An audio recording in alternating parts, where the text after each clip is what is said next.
Hey everybody, welcome back.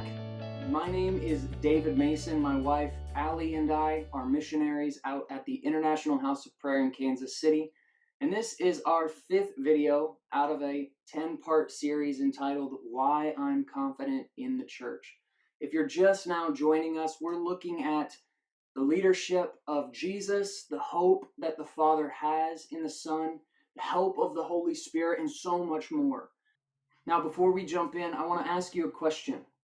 What does the character Moses have to do with the person of Jesus? To a first century Jew, it would have had everything to do with Jesus. Moses was the pinnacle of leadership in the Jewish nation. He had taken the people from Egypt, brought them out, introduced them to their God at Sinai, and led them to the borders of the Promised Land. And they remembered him for it. They remembered him as a successful leader that did everything that God had asked him to do, who took all these people, brought them out of slavery, and put them in a brand new land. And it was so prevalent in this day that the gospel writers employed Mosaic imagery to communicate ideas about Jesus. Jesus, the greater Moses, is portrayed in the gospel accounts as the one who actually liberates humanity, not just Israel, but humanity, from the bonds of sin. He frees them and brings them out to the borders of the Promised Land.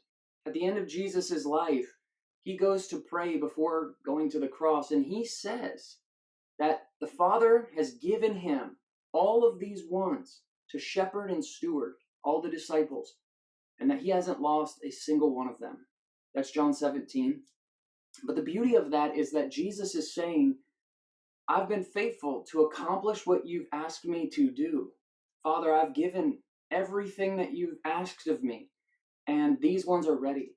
I'm not praying that you take them out of the world, but that you allow them to continue to declare your name just like I have declared your name.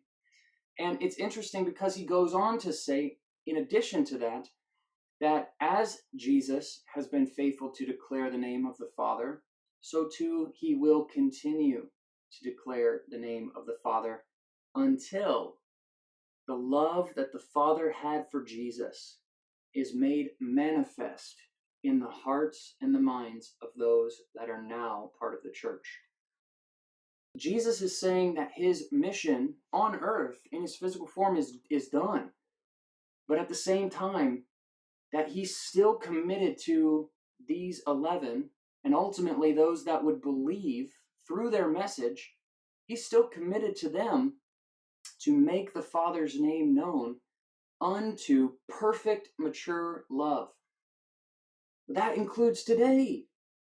The beauty of that is that that's still happening today.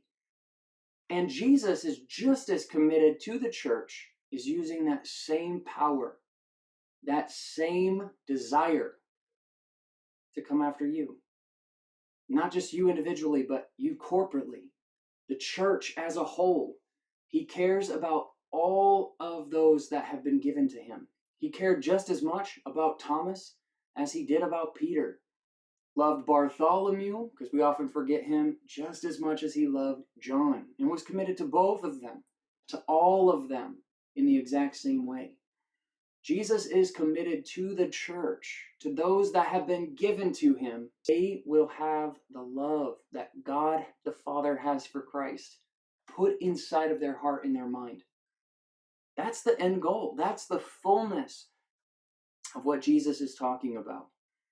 And that's what he fully intends to do. So not only does the Father have hope in Jesus, his leadership model is to commit to the very end. To not shrink back, to not disengage when it gets tough, but to engage the process the entire time and to put his own name on the line in light of it. I'll leave you with this. One of the craziest things when I think about this is that Jesus binds himself.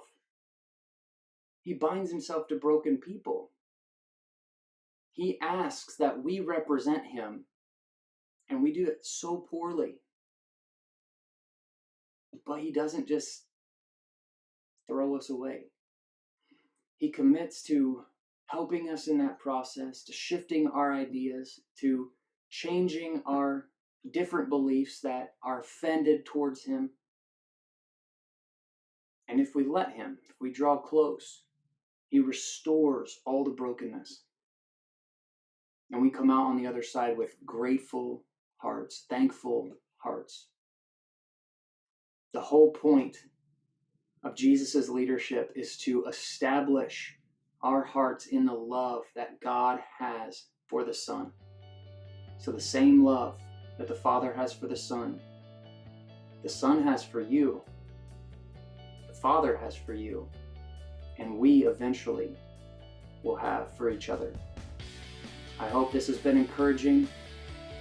I'll see you next time.